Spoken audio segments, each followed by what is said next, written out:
नमस्कार सभी को। और परीक्षा जंक्शन के इस प्लेटफॉर्म पे, इस यूट्यूब चैनल पे सभी का हार्दिक स्वागत करता हूं मैं। और आज हमारे भारत के लिए, भारत की लोकतांत्रिक प्रणाली के लिए बहुत ही शुभ अवसर है, बहुत ही बड़ा दिन है आज।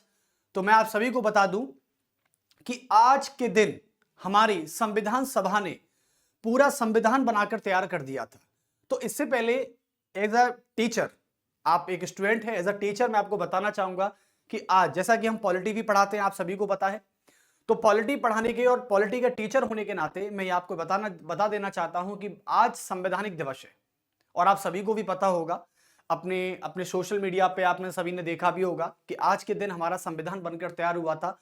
लगभग 75 साल हो चुके हैं हमारे संविधान को। और 1949 में डॉक्टर भीमराव अंबेडकर जी ने जो कॉन्स्टिट्यूशन बिल था उसको पास किया। और कॉन्स्टिट्यूशन बिल को पास करने के बाद संविधान सभा ने आज हमारे संविधान को अपना लिया था, जिसे कहते हैं इनेक्ट कर लिया था, एडॉप्ट कर लिया था और आवरसेल्व्स कर लिया था, जैसा कि हमारी प्रस्तावना में बोला जाता है। तो सभी को संविधान दिवस की हार्दिक शुभकामनाएं। आज कॉन्स्टिट्यूशनल डे है भारत में। चलिए, तो इस शुभ अवसर पर, और जैसा कि मैं आपके लिए बेहतरीन चैप्टर लाने वाला हूं, और वो चैप्टर है आज हम पढ़ने वाले हैं। जैसे हम संविधान तो पढ़ते ही हैं यार, संविधान तो हमें पढ़ना भी चाहिए, लेकिन संविधान पढ़ने के साथ साथ क्या हमें ऐसा नहीं लगता कि हम अपने पुराने संविधान की बात करें। पुराना संविधान, जिस समय हमारा भारत, जिसे भारत प्राचीन परंपरा कहा जाता है, जिसे भारत की सभ्य समाज कहा जाता है, उस वक्त का, तो मैं उस वक्त की बात कर रहा हूं। उस वक्त हमारे देश में, हमारे भारत में एक कानूनी साहित्य चला करता था। उस कानूनी साहित्य का नाम था मनुस्मृति। आपको सुन के बहुत अच्छा लगा, लेकिन जो पॉलिटिकल साइंस के छात्र हैं या पॉलिटिकल साइंस के नहीं हैं, जो संविधान पढ़ रहे हैं कॉम्पिटिटिव एग्जाम के लिए, जो आज का संविधान की मैं बात कर रहा था अभी, जो पढ़ाता हूं मैं, जिसमें हमारा राष्ट्रपति, उपराष्ट्रपति, ये सारी चीज आती हैं। लेकिन आज हम एक अच्छा संविधान पढ़ाने वाले हैं, वो है हिंदी कानूनी साहित्य, और उसका नाम है मनुस्मृति। और आज का जो ये लेक्चर है, ये कैसे रहेगा, मैं इसका सिस्टम बता देता हूं। एक तरफ हमारा चलेगा मनु का संविधान, यानी जिसे धर्मशास्त्र कहा जाता है, और एक तरफ चलेगा आज का संविधान, वर्तमान का संविधान, जिसे भारतीय संविधान कहा जाता है। तो भारतीय संविधान वर्सेस मनु का धर्मशास्त्र का संविधान, ये दोनों आज टक्कर में रहेंगे। और देखते हैं कि उस समय, जिस समय संविधान नहीं था, उस समय राजाओं के लिए कौन सा संविधान काम करता था, आज हम ये लेक्चर में देखने वाले हैं। तो सभी एक बार जुड़ जाइए, क्योंकि ये लेक्चर बहुत अच्छा रहने वाला है। काफी विवादित लेक्चर भी रहेगा, क्योंकि इसमें जो बातें हैं मैं उनको भी बोलूंगा। तो कहीं, लेकिन मेरी किसी भी तरीके की कोई भी वक्तव्य किसी को ठेस पहुंचाना नहीं होगा। मैं किसी समुदाय को, मैं किसी कम्युनिटी को किसी भी तरीके का कोई भी ठेस नहीं पहुंचाना चाहता। लेकिन जो बातें मनु ने कही हैं उनको मैं बाकायदा दोहराऊंगा यहां पर। और सभी आप तैयार रहें कि किस प्रकार से मनु ने अपनी बातों को रखा था मनुस्मृति में, जिसे धर्मशास्त्र कहा गया। और धर्मशास्त्र ही राजाओं का संविधान था, राजाओं का नहीं, बल्कि उस समय जब राजाओं का युग चल रहा था, निरंकुश राजतंत्र चल रहा था, जिसपे कोई कंट्रोल नहीं था, उस समय का संविधान की बात करें तो वो धर्मशास्त्र का संविधान है। चलिए, तो आज मैं मनु की बात कर लेता हूं और इधर मैं भारतीय संविधान की बात कर लेता हूं। लेकिन आप में से बहुत से ऐसे लोग होंगे जो मनु के बारे में नहीं जानते हैं, राइट? एकदम बिल्कुल सही बात है। लेकिन कुछ लोग अच्छे से जानते हैं मनु के बारे में। तो चलिए, तो मनु का पहले परिचय की बात कर लेते हैं। ये कौन थे मनु? देखो, आपको सभी को पता है कि मनु जो थे, ये हमारे प्राचीन भारत के सबसे बड़े और सबसे पहले राजनीतिक विचारक रह चुके हैं। क्या रह चुके हैं? राजनीतिक विचारक रह चुके हैं मनु। और मनु ने ही बताया है, और जिसे मनु को हम मानव जाति का जनक कहते हैं, विश्व का पहला विधिवेत्ता कहते हैं मनु। चलिए, तो मनु से स्टार्ट करते हैं। पहले मनु के परिचय के बारे में देखा जाता है हमें। तो आज की हेडिंग के तौर पर मैं सभी को बता दूं कि हेडिंग में क्या लिखने वाला हूं। हेडिंग में यही लिखूंगा कि मनुस्मृति वर्सेस भारत का संविधान। आप बोलेंगे सर क्या क्या टॉपिक लाते हैं आप?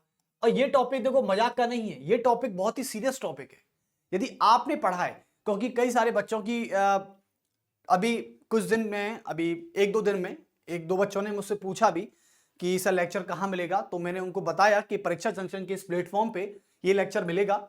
और मैंने उनको इन्फॉर्म भी किया है कि ये जो चैप्टर है ये आपकी नॉलेज को बूस्ट करेगा। और नॉलेज को बूस्ट करने का मतलब है कि आप भारतीय संविधान को यदि तुलना के तरीके से देखते हो तो आपको भारतीय संविधान की समझ और अच्छे से ज्यादा हो सकेगी। तो चलिए, तो पहले भारत का संविधान तो नहीं, लेकिन पहले हम मनुस्मृति के बारे में बात कर लेते हैं। और मनुस्मृति की बात करें तो सबसे पहले भारत के, प्राचीन भारत के सबसे पहले राजनीतिक विचारक हुए जिनका नाम है मनु। जिनका नाम क्या है? मनु। अब आपके मन में क्वेश्चन आता है कि सर हु इज मनु, ये मनु कौन है सर? तो देखो, मनु के बारे में आपको बता दूं, ये मनु कौन थे, मनु ने क्या किया, मनु ने अपने संविधान को कैसे रचा, ये सारी चीजें आज यहां पर डिस्कस करने वाले। और ये एक व्यक्ति नहीं, बल्कि मनुस्मृति को गढ़ने वाला, मनुस्मृति को बनाने वाला जो था वो पूरा मनुओं का परिवार था। और आज हम भी एक मनुओं के परिवार हैं। मैं बात कर रहा हूं महाभारत के युद्ध से 20 वर्ष पहले की। अब सोच लीजिए आप कि महाभारत का युद्ध कब हुआ, और उससे पहले भी मैं 600 ईसा पूर्व की बात कर रहा हूं आपसे। चलिए, तो मनु कौन थे? देखो, मनु को कहा जाता है कि ये मानव जाति के जनक कहे जाते हैं। ये मानव जाति के यानी ह्यूमन कम्युनिटी के फादर कहे जाते हैं, the father of human community. और सबसे बड़ी बात यह है कि ये विश्व के पहले विधिवेत्ता हैं। विधिवेत्ता का मतलब होता है as a advocate, as a lawyer, जो कानून की समझ रखता है, उसे कहते हैं विधिवेत्ता। तो ये विश्व के पहले विधिवेत्ता, मानव जाति के जनक कहे जाते हैं। और तो और सबसे बड़ी बात है कि विश्व के ऐसे पहले व्यक्ति हैं जिन्होंने सबसे पहली बार यज्ञ किया था। विश्व के, भारत के ही नहीं, तो विश्व में सबसे पहले यज्ञ करने का जो श्रेय जाता है वो मनु को ही जाता है। तो मनु की 3 बातें, मानव जाति के जनक, मानव जाति की सृष्टि का निर्माण करने वाला व्यक्ति है वो है मनु, और उसके बाद विश्व का पहला विधिवेत्ता भी मनु है, और सबसे बड़ी बात कि विश्व का पहला यज्ञ करने वाला व्यक्ति भी मनु ही है। लेकिन मनु के बारे में और भी चीजें कही जाती हैं। तो मनु को प्राचीन भारत का या भारत का सबसे प्राचीनतम राजनीतिक विचारक कहा जाता है इसको, और इसे कानून की कला और शासन की कला का सबसे निपुण व्यक्ति कहा जाता है मनु को। यानी शासन और प्रशासन और सरकार की कार्यप्रणाली, उस समय सरकार ना कह के हम राजतंत्र की कार्यप्रणाली कहेंगे तो ज्यादा अच्छा रहेगा। तो चलिए, तो सबसे पहले मनु के परिचय में मैं आपको इतना बता देता हूं कि मनु के परिचय में पहली बात हम करते हैं, जैसे कि ये आते हैं विश्व के पहले विधिवेत्ता, विश्व के पहले विधिवेत्ता। तो मैंने ये भी आपको यहां पे डिनोट कर दिया है ताकि आपको ये आइडिया रहे कि मनु कौन थे। उसके बाद आते हैं, ये मानव जाति का जनक है। इसने मानवों की जातियों को मिलाकर परिवार बनाया, और वही परिवार आगे जाके मनुओं की संतान के रूप में जाने लगा। मनुओं की संतान। तो मैं बोलूं कि मैं कौन, मैं बोलूं कि आप कौन, मैं बोलूं कि आपके चारों तरफ देखने वाले लोग कौन, कौन है ये कौन है? ये है, इनका परिचय है कि ये मनुओं की संतान है। चलिए, तो एक्चुअली में इनको मानव जाति का जनक कहा जाता है, मानव जाति का जनक कहा जाता है। ठीक है। उसके बाद तीसरे परिचय के रूप में विश्व में यज्ञ करने वाला पहला व्यक्ति, विश्व में यज्ञ करने वाला। यज्ञ जानते हो क्या होता है? यज्ञ यानी हवन टाइप में होते हैं ना, आप जानते हो। जैसे आपके घर में कभी जब कोई कथा वगैरह होती है, कोई पूजा होती है, या कोई आपके घर का जब उद्घाटन होता है, आपके माता पिता जब घर बनवाते हैं, आपने देखा भी होगा, तो उस समय उद्घाटन के समय जो भोज होता है, जो खाना किया जाता है, लोगों को आमंत्रित किया जाता है, इन्विटेशन दी जाती है, उस समय एक कथा होती है जिसमें परिवार का उपस्थित होना लाजमी होता है। तो एक तरह से विश्व में यज्ञ करने वाला पहला व्यक्ति है ये, विश्व में यज्ञ करने वाला पहला व्यक्ति, यज्ञ करने वाला पहला व्यक्ति है। चलिए, उसके बाद तो मनु के बारे में हमने इतना तो देख लिया, और मनु को बताया जाता है कि 600 ईसा पूर्व यानी महाभारत के युद्ध से 20 वर्ष पहले की मैं बात कर रहा हूं आपसे। ठीक है। अब चलिए, तो एक्चुअली में हमको मनुओं का संतान क्यों कहा गया? हमको मनुओं का परिवार क्यों कहा गया? आज मैं जिस जगह खड़ा हूं मेरा भी कोई परिवार है, यानी एक्चुअली में हम मनु के परिवार हैं, हम मनु की संतान हैं। जब दुनिया जल में नष्ट हो गई थी, यानी जल की जब प्रलय आई थी, जैसे सुनामी जैसे आती है, जल की प्रलय आई थी, तो उस समय हमारा पूरी जो सृष्टि थी वो पूरी उथल पुथल हो चुकी थी, डूब चुकी थी। उस समय बताया जाता है कि मनु और उनकी पत्नी और उनकी स्त्री शत्रुपा दोनों नाव में बैठकर तैरकर आ रहे थे। यानी मनु और उनकी पत्नी शत्रुपा, उनसे उत्पन्न हुई संतान जिसका नाम है ऋषभदेव, जिसको भरत भी कहा जाता है, और वही भरत के नाम पर हमारे देश का नाम भारत हुआ था। आप सभी को पता है, यानी भारत आज का नहीं बल्कि भारत तो कई वर्षों पुराना है। और मैं तो महाभारत युद्ध से 20 वर्ष पहले की बात कर रहा हूं आपसे, और उससे भी पहले भी हो सकता है। तो इसका आंकड़ा या इसका सेंस लगाना बहुत ही कठिन हो सकता है, लेकिन मैं इतना ही कहूंगा कि मनु और उसकी पत्नी जो शत्रुपा थी, उनसे प्राप्त हुई संतान जिसका नाम है ऋषभदेव, और ऋषभदेव को कहते हैं भरत, और भरत के नाम पर हुआ हमारे देश का नाम भारत। तो चलिए, तो सबसे पहले मनु की, यानी मनु का परिवार या मनुओं का परिवार कह सकते हैं। तो धीरे धीरे क्या है, ऋषभदेव से प्राप्त हुई संतान, फिर उसकी 3 पुत्रियां, पुत्रियों से प्राप्त हुई संतान, मतलब 2 पुत्र थे एक्चुअली में। एक पुत्र जो था वो तो सन्यास की तरफ जाने लगा, और एक पुत्र जो था वो राजतंत्र की तरफ जाने लगा। तो कुल मिला के इनसे जो बना परिवार था, इनसे जो बना कुल था, वंश था, वो एक्चुअली में आगे जाके मनुओं के परिवार के नाम से जाने लगा। तो मनुओं का परिवार, और इस मनुओं के परिवारों ने एक ग्रंथ लिखा जिसको कहते हैं मनु स्मृति, और इसको ही कहा जाता है धर्मशास्त्र। क्या कहा जाता है? धर्मशास्त्र कहा जाता है। ये बहुत ही एक सबसे पसंदीदा कथन है मनु का। मैं बताना चाहता हूं कि हमारे प्राचीन भारत में 3 कानूनी साहित्य काम करते थे। उस समय तो कोई ये प्रधानमंत्री, राष्ट्रपति, राजा ऐसा कुछ तो नहीं था ना, क्या ऐसा ही था? ऐसा नहीं था, क्योंकि ये तो आज के संविधान की बात करते हैं जब हम ऐसी बात करते हैं, लेकिन हम तो पहले के संविधान की बात करते थे, जब पहले राजा अपनी गद्दी पर बैठकर शासन किया करता था। तो उसके ऊपर कौन सा संविधान काम करता था? आपके मन में क्वेश्चन आना चाहिए। राजा कैसे जानता था कि मेरा काम ये है, मुझे ये करना है, मुझे मंत्रियों से ऐसे बात करनी है, मुझे मंत्रियों की सलाह मारनी है? ये कैसे था? वजीर कैसे काम करता था अपना? यानी राजा अपना सिस्टम कैसे ऑपरेट करता था? हमें इस तरीके के क्वेश्चन पर बात करनी है। तो एक्चुअली में हमारे इतिहास में एक चीज बताई जाती है, हमारा इतिहास ये कहता है कि हमारे प्राचीन भारत में 3 प्रकार के हिंदी कानूनी साहित्य काम किया करते थे। हिंदी कानूनी साहित्य काम किया करते थे, जिसको हम लीगल आर्ट बोल सकते हैं। तो उसमें क्या था कि 3 हिंदी कानूनी साहित्य में पहली जो कानूनी साहित्य था उसका नाम था धर्मशास्त्र, दूसरे का नाम था धर्मसूत्र, और तीसरे का नाम था टीकाएं। क्या थी? तो चलिए, तो हम प्राचीन भारत के 3 कानूनी साहित्यों की बात कर लेते हैं। प्राचीन भारत के 3 कानूनी साहित्य, 3 कानूनी साहित्य, प्राचीन भारत के 3 कानूनी साहित्यों की मैं बात करूं तो सबसे पहले आता है धर्मशास्त्र।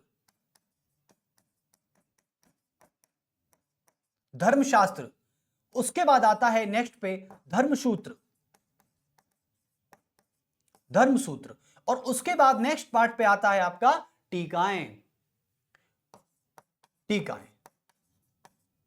चलिए, तो कुल मिला के धर्मशास्त्र, धर्मसूत्र और टीकाएं, इन तीनों कानूनी साहित्यों में सबसे ज्यादा जो महत्वपूर्ण है और जिसमें शासन और प्रशासन का वर्णन किया गया है, जिसमें राजा की भूमिका का वर्णन किया गया है, वो आपका साहित्य है धर्मशास्त्र। यानी धर्मशास्त्र को ही प्राचीन भारत का संविधान कहा जाता है, जिसको दूसरी भाषा में कहें तो इसको मनुस्मृति भी कहा जाता है। मनुस्मृति भी कहा जाता है, और इसी को मैं मनु के संविधान के रूप में जानता हूं। बाकी धर्मसूत्र और टीकाएं ये वेद हैं। एक्चुअली मैं ऋग्वेद, अथर्ववेद, सामवेद, दंडवेद की बात नहीं कर रहा, मैं बात कर रहा हूं केवल ये वेद हैं, यानी वेदों का ज्ञान है, वेदों का अध्ययन है। उन वेदों से निकलकर जो आपके उपवेद बने वो धर्मसूत्र और टीकाएं थी। लेकिन जो धर्मशास्त्र है वो एक सबसे बड़ा हिंदी कानूनी साहित्य है जिसको मनुस्मृति कहा गया। और मनुस्मृति के रचयिता कौन है? मनु है स्वयं, जिनको मानव जाति का जनक कहा जाता है। लेकिन अब इससे बात आगे बढ़ते हैं थोड़ा सा। तो मनुस्मृति और धर्मशास्त्र हम पढ़ने वाले हैं आज। और मनुस्मृति और धर्मशास्त्र को ही क्या कहा गया? मनु का संविधान। तो आप इसे बोल सकते हैं कि यह है आपका मनु का संविधान। मनु का संविधान। अभी तो इतना मजा आने वाला है आपको कि आपको महसूस होगा कि सर आज आपने क्या चैप्टर लिया है, और ये चैप्टर आपकी नॉलेज को इतना बूस्ट करेगा कि शायद जिसकी कोई सीमा नहीं है। लेकिन जो यूपीएससी के छात्र हैं, यूपीएससी के एस्पिरेंट हैं, वो पॉलिटिकल साइंस ऑप्शनल लेके बैठे होंगे जरूर, मुझे पता है। कुछ स्टूडेंट यहाँ पीएसआईआर के होंगे।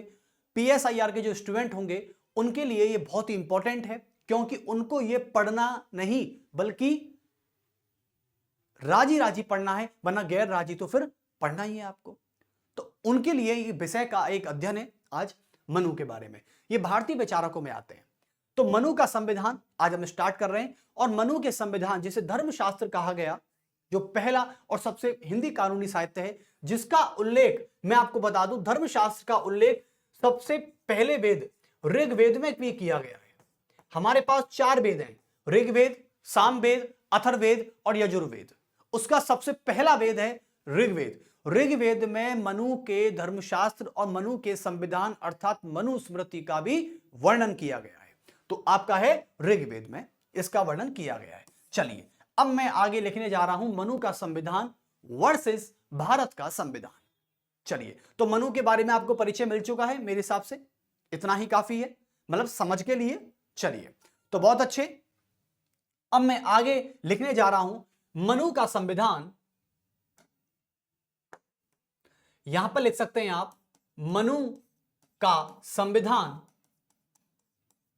मनु का संविधान वर्सेस भारत का संविधान, भारत का संविधान। देखिए, आपको मैं एक बात बता दूं कि मनु ने कुछ ऐसी बातें कही जो किसी कम्युनिटी के खिलाफ हो सकती हैं, कुछ पर्टिकुलर लोगों के खिलाफ हो सकती हैं। मैं फिर दोहरा रहा हूं कि मेरा ऐसी कोई भावना नहीं है किसी को आहत करने की, लेकिन मनु ने जो बातें कही हैं अपने ग्रंथ में, अपने साहित्य में, मैं उन बातों को यहां पर दोहराऊंगा और बार बार मुझे दोहरानी होगी, क्योंकि हमें आज के संविधान से जो तुलना करनी है। चलिए, तो मनु ने सबसे पहले बात बताते हैं राज्य की उत्पत्ति को लेकर। मनु कहते हैं राज्य की उत्पत्ति, और राज्य की उत्पत्ति को लेके उन्होंने एक सिद्धांत दिया जिसका नाम है राज्य की उत्पत्ति का दैवीय सिद्धांत। तो राज्य की उत्पत्ति जब उन्होंने बताई तो एक बताया था दैवीय सिद्धांत से। किससे बताया? दैवीय सिद्धांत। ये दैवीय सिद्धांत क्या है? जो देवताओं के समान है, जो देवताओं के समान है। और आज हमारे भारत में हिंदू परंपरा में 33 करोड़ देवी देवता निवास करते हैं। ये बात बताई नहीं बल्कि हमारी परंपरा इनको मानती है। और आपको पता है, जैसे कि हम गाय को पूजते हैं, ये गाय को जब पूजने का अर्थ क्या है कि गाय के अंदर 33 करोड़ देवी देवता निवास करते हैं, इसलिए हम गाय को पूजते हैं। आपको पता है कि गाय का जो मांस है वो भी वर्जित है हमारे भारत में, जिसे बीफ कहते हैं। यानी गौ हत्या एक तरह से एक पाप की श्रेणी में आती है। ठीक है, चलिए, इस पे उत्तर प्रदेश की सरकार ने कई सारे एक्शन भी लिए थे। लेकिन खैर, आज की उस समय की प्रणाली की बात करें तो राज्य की उत्पत्ति यानी दैवीय सिद्धांत। देखो, सबसे पहले राज्य की उत्पत्ति करेंगे तभी हम शासन को चला पाएंगे। अब इसमें क्या होता है कि जैसे मनुओं की संतानें हुई, मनुओं का परिवार बना, तो वह मनुओं का परिवार कहा गया। लेकिन परिवार के लिए सबसे बड़ी बात है कि उसके लिए एक यूनिट की बात होती है कि भाई उन परिवारों को चलाएगा कौन, उन परिवारों को चलाएगा कौन, उन परिवारों के लिए रोटी कपड़ा मकान कौन देगा भाई?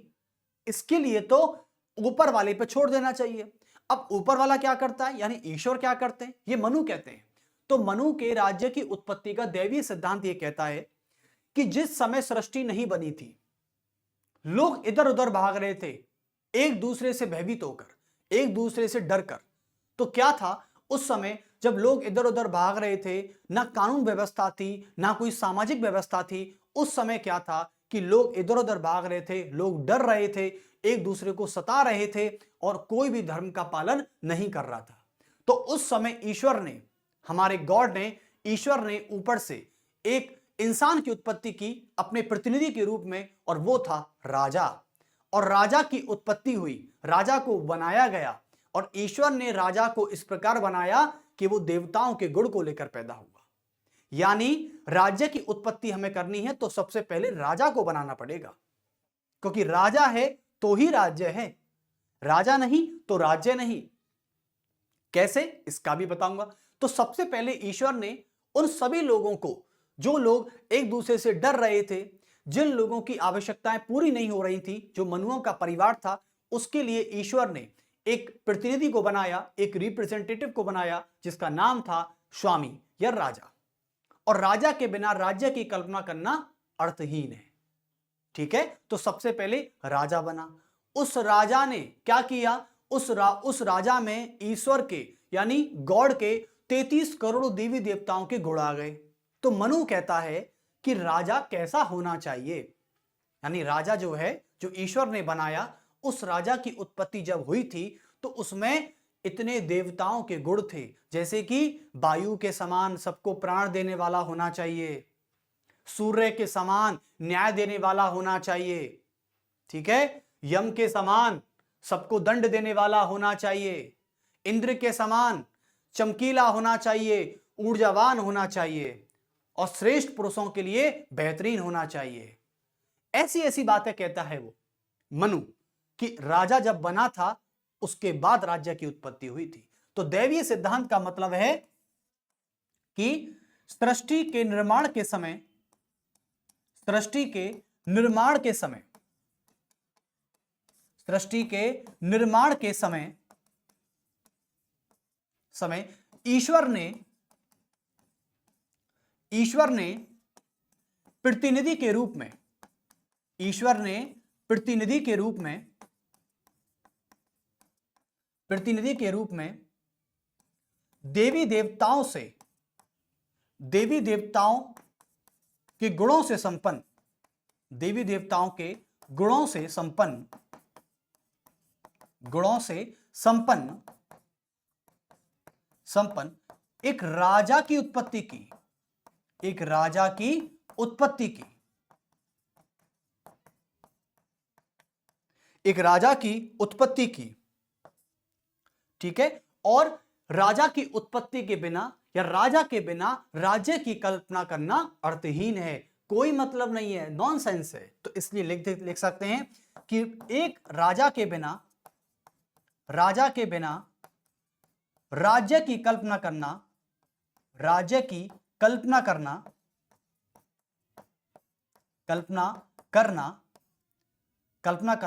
अर्थहीन है, यानी नॉनसेंस है, इसका कोई मीनिंग नहीं है, मीनिंगलेस है, अर्थहीन है।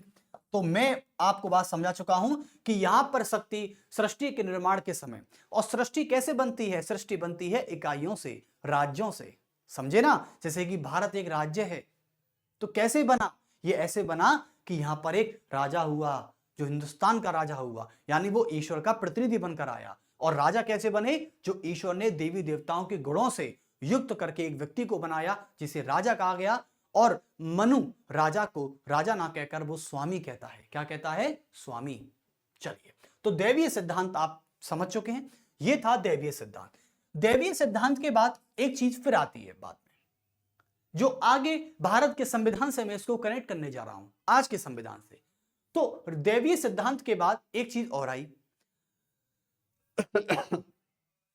दैवीय सिद्धांत में यह बोलता है कि भाई, जब राजा की उत्पत्ति होती है, जब राजा अपनी प्रजा पर शासन करता है, तो एक्चुअली में आप सभी को पता है कि राजतंत्र में प्रजा अपने राजा को नहीं चुनती, यानी राजा का चुनाव नहीं हो सकता, क्योंकि राजा का बेटा ही राजा बनेगा। यह परंपरा राजतंत्र में काफी प्रचलित रही है। तो राजा का बेटा राजा बनेगा, तो इसलिए राजा का चुनाव नहीं होता था। और जब राजा का चुनाव नहीं होता था, तो राजा अपनी प्रजा के लिए कुछ अच्छा करे या ना करे, उसको जवाब देने के लिए बाध्य नहीं हो सकता। अब मुझे बताइए क्या बाध्य हो सकता है? क्या नहीं हो सकता। भाई आज मैं हूं, आज मैं मान लो कल को हमारे भारत के प्रधानमंत्री ले लेते हैं, प्रधानमंत्री का चुनाव बंद ही कर दिया जाए, भारत से लोकतंत्र को हटा दिया जाए, भारत से गणतंत्र को हटा दिया जाए। यदि भारत एक लोकतांत्रिक नहीं है, भारत एक गणतांत्रिक देश नहीं है, तो भारत एक कैसा देश है? फिर भारत एक राजतांत्रिक देश बन जाएगा। और राजतांत्रिक देश या तानाशाही एक ही बात होती है, ठीक है? क्योंकि राजतंत्र में और तानाशाही में इतना ही फर्क है कि राजतंत्र में बस राजा रहता है और वो अपने अनुसार काम करता है, तानाशाही में भी कुछ ऐसा ही दिखता है, वो अपने अनुसार काम करता है। जैसे कि जर्मनी में हिटलर को हटाने वाला कोई नहीं था, तो वो तानाशाह था, डिक्टेटरशिप थी वहां पर, ठीक है? यानी वो जनता के लिए कुछ अच्छा करे या ना करे, उससे जनता सवाल भी पूछेगी तो वो जनता को दंड ही देगा। इसे बोलते हैं तानाशाही, जो अभी उत्तर कोरिया में बरकरार है। तो ऐसे मिला के क्या था कि राजा, जब ईश्वर ने राजा को बनाया तो राजा के कुछ कर्तव्य थे, और राजा के कर्तव्य ये थे कि भाई वो प्रजा का रक्षण करे, वो प्रजा की रक्षा करे, उसके अलावा वो प्रजा का ध्यान रखे, प्रजा का लोक कल्याण करे, यानी प्रजा को वेलफेयर बनाए। यही तो बात है कि अपनी जनता के लिए सहूलियत पहुंचाए और प्रजा की रक्षा करे। अब प्रजा की रक्षा कैसे हो सकती है? प्रजा की रक्षा हो सकती है अत्याचारियों से, प्रजा की रक्षा हो सकती है बलात्कारियों से, प्रजा की रक्षा हो सकती है दुश्मनों से, यानी जो भारी आक्रमण के जो लोग हैं, जो भारी आक्रमण करते हैं हमारे देश पर, उनसे रक्षा हो सकती है। तो कुल मिला के यही बात होती है।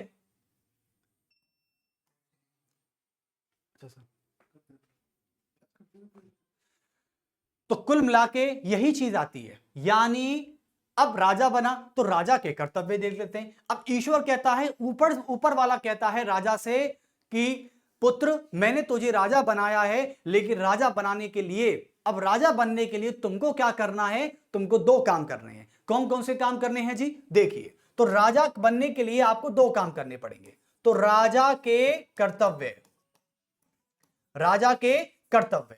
अब राजा के कर्तव्य कैसे होंगे? भैया पहले तो तुम प्रजा की रक्षा करो। क्या करो? प्रजा की रक्षा करेंगे। अब प्रजा की रक्षा कैसे हो सकती है? चलिए इसको भी देख लेते हैं। तो पहली बात तो मैं प्रजा का रक्षण करूंगा।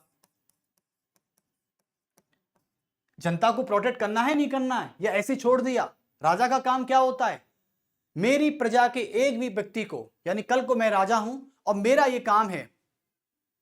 काम है, जैसे आज के प्रधानमंत्री की बात करें, आज के राष्ट्रपति की बात करें, यदि भारत का राष्ट्रपति और भारत का प्रधानमंत्री ये कहता है कि चाहे किसी भी जाति या कोई भी धर्म या किसी भी लिंग का कोई व्यक्ति है, भारत का नागरिक मतलब भारत का नागरिक है वो, उसके लिए कोई भी खतरा मोल नहीं होना चाहिए, यानी पूरे तरीके से भारत के प्रधानमंत्री आज हमारे भारत के प्रत्येक नागरिक की रक्षा करते हैं, चाहे वो किसी भी तरीके से करें।